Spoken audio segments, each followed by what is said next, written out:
কয়েকদিন যাবৎ এমন হয়েছে ঘুম থেকে উঠেই দেখি বৃষ্টি হচ্ছে, ঝিরিঝিরি বৃষ্টি। আজ 3-4 দিন যাবৎ একই অবস্থা।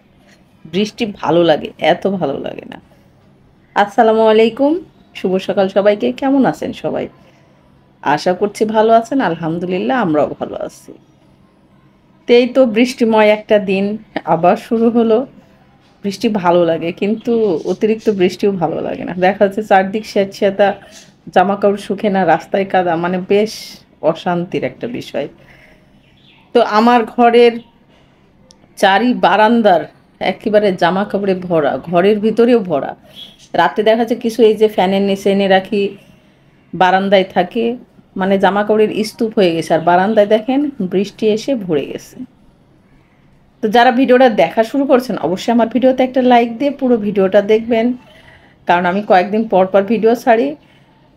আশা করছি আমার ভিডিওটা আজ পুরোই দেখবেন। আর এই যে টুনাটুনি, তাদের আর বের করি না, এই ঘরের ভিতরেই রাখি। আমি কিন্তু একে একে আমার বারান্দাটাই আপনাদের দেখাই দিয়েছি। আজ নাস্তার প্যারা নেই, মানে হালকা পাতলা যা আছে তাতে চলে যাবে। আর এসার বাবা সকালে খেয়ে বেরো হয়ে গেছে।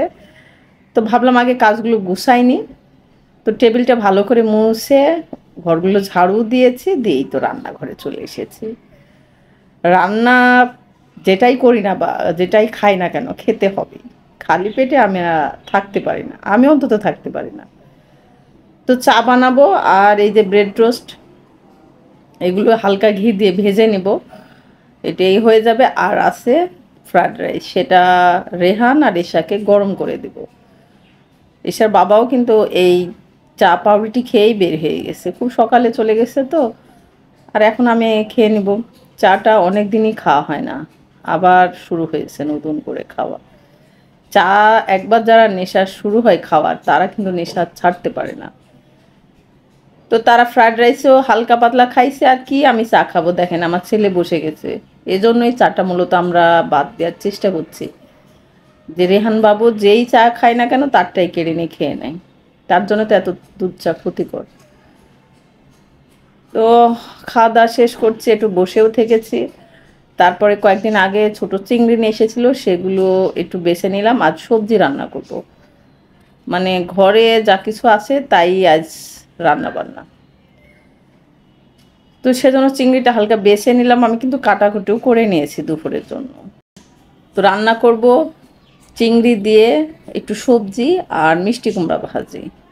তো তার জন্য তেলে আগে মরিচ পেঁয়াজ তো দিয়েই নিয়েছি, পরে তো পেঁয়াজ একটু হালকা রসুন দিয়ে, যেটা আমি ব্লেন্ডার করে রাখি, সেই বাটা 1 চামচ পরিমাণ, হলুদের গুঁড়া, মরিচের গুঁড়া, ধনিয়া গুঁড়া, লবণ, সব কিছু দিয়েই তো মশলাটা হালকা কষাই নিয়ে তারপর আমি চিংড়িগুলো আবার দিয়ে আবার কষাবো মশলাটা। তারপরে আপনি সবজিগুলো দিয়ে দেব। আমি দেখা যাচ্ছে কোনো তরকারির ভিতরে চিংড়ি দিলে মশলা কষানোর সময় দিয়ে দিই। আর ওই যে বললাম যা ঘরে আছে তাই দিয়েই চালাবো আজকে। এর মধ্যে আছে পটল, আলু, কাঁঠালের বিচি, আর একটা শসা পড়েছিল, শসাটাও দিয়ে দিছি। সবজি খেতে ভালোই লাগে, আর এর ভিতরে একটু চিংড়ি দিলে তো তরকারিটা আরও স্বাদ হয়। তো মাঝে মধ্যে সবজি খাওয়া ভালো। আমার তো প্রতিদিনই একটা কোনো কিছু সবজির মতো থাকবে, বা ভাজি থাকবে, সাথে মাছ অথবা মুরগি মাংস রান্না অথবা ডিম ভুনা।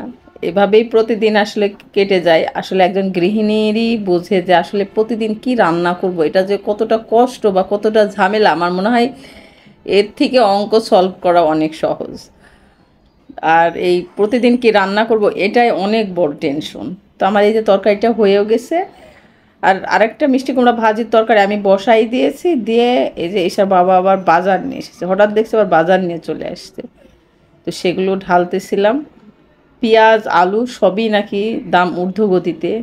কি করব বলেন, সংসারে কেনাকাটা তো আর শেষ হয় না। দেখবেন এটা শেষ তো ওটা নাই, ওটা আনলে তো ওটা নাই, এরকম আমার মতো প্রত্যেকটা সংসারের গল্পই একই। সংসারে আর কেনাকাটা শেষ হয় না। আর যতদিন বেঁচে আছি, সংসার যতদিন করছি, ততদিন তো এই প্যারাগুলো নিতেই হবে, কিছু করারও নেই। এর থেকে বের হওয়ারও কোনো উপায় নেই। তো সেগুলো আমি ঢেলে নিয়ে, এই তো মিষ্টি কুমড়াটাও আমার হয়ে গেছে, এটাও কিন্তু চিংড়ি মাছ দিয়ে করেছি। আর চিংড়িময় তরকারি সব আমাদের, এই দুইটাই তরকারি, আর কোনো কিছু রান্না করব না। আর এতেই চলে যাবে পরে মাছ ওই যে বললাম বাজার নিয়ে আসছে, মাছও নিয়ে আসছে, মাছ কোনো ফ্রিজে ছিল না, তো বড় রুই মাছ নিয়ে আসছে, তার মধ্যে ডিমও ছিল। ডিমটা আমি আলাদা করে রাখবো, এটা রান্না করব, আলু দিয়ে রান্না করি, অনেক সময় ভাজি করি, পেঁয়াজ মরিচ সব কিছু দিয়ে ভেজেও খাই। আর এছাড়া বাবার সাথে এই মাছগুলো নাড়ছিলাম, আর কিন্তু আমি বক বক করছিলাম, মানে এছাড়া বাবা কিন্তু আমার পিছনে আছে। তো কোনো মাছটা বেশি মোটা নিয়ে এসছে, কোনো মাছটা চিকন করে ফেলছে, কয় আমি কি মাছালা বলবো যেভাবে কেটে দাও? আমি বলছি হ্যাঁ, ওদের বললে তো কেটে দেয়। তো সেটাই বক বক করছিলাম আর দেখাচ্ছিলাম। তো আমার ছেলে জেনে শেষে একটা মাছও ভেজে নিয়েছি। তো সব কিছু শেষ করে এই তো দেখেন ঘর মুছতে চলে এসেছে। ওই যে বললাম আমার কাজের চাচ্ছি এখনও আসেনি। তো তার আগে দেখাই, আমি দুইটা ঝুলন্ত টব নিয়ে আসছি, যে মানি প্লান্ট গাছ লাগায় ঘরের এক কোণে ঝুলাই রাখবো বা বারান্দায় ঝুলাই রাখবো। আমার শেষ ছেলে এই দুইটা বানাইছে গাড়ির খেলনা, মানে গাড়িতে ঝুলাইয়ে সে আমার টব বলে খেলে বেড়াচ্ছে। আমি কিন্তু ভাতও বসাই দিয়ে এসেছি, ভাত বসাই দিয়ে এই গাছগুলো লাগাতে লাগছি, না হলে দেখা যাচ্ছে টবগুলো খেলতে যেয়ে ও ভেঙে ফেলবে। আজ কয়েকদিন নিয়ে আসছি কিন্তু লাগানো আর হচ্ছে না, আসলে সময় করে উঠতে পারছি না। পরে আজ ভাবলাম যে গাছ দুটি লাগাতেই হবে। তো এই তো মানি প্লান্ট গাছ লাগাবো, কারণ দেখা যাচ্ছে ঝুলন্ত টবে যে গাছ ঝুলে থাকে সেই গাছে কিন্তু বেশি ভালো লাগে, তাছাড়া এমনি অতটা কিন্তু ভালো লাগে না। তো আমার এই তো গাছ লাগানো শেষ, মাটি ঘরেই ছিল, মাটি এনে রেখেছিলাম, আর সেই মাটি দিয়ে এই তো চালানো। তো এই মানে কয়েকটা যে ডাল লাগাইছি এর থেকেই অনেক হয়ে যাবে। মানি প্ল্যান্ট গাছ এমনই, একটু যত্ন করলেই দেখা যাচ্ছে হয়ে যায়। তো লাগাই আমি বারান্দায় আপাতত ঝুলাই রাখলাম, পরে দেখা যাক এর কী ব্যবস্থা করি। এখানেই বেশি ভালো লাগছিলো, কিন্তু একটু রোদ লাগবে। প্রথম অবস্থায় যখন মানি প্ল্যান্ট লাগানো হয় তখন একটু রোদ লাগে। ওই যে বললাম ভাত বসাই দিয়ে গেছিলাম, ভাত ফুটছে, রান্নাঘরে যেমন পরিষ্কার করাও শেষ, সব কিছুই শেষ। এর মধ্যে গোসলও কিন্তু হয়ে গেছে, আর ভাতটাও হয়ে গেছে। ভাতে আমি মার গেলে চুলাটা ডিম করে এভাবে ভাত বসাই রাখি, ভাতটা আরও সুন্দর হয়ে যায়। মানে হালকা পানি রেখে আমি চুলাটা ডিম করে রাখি, সুন্দর হয়ে যায়।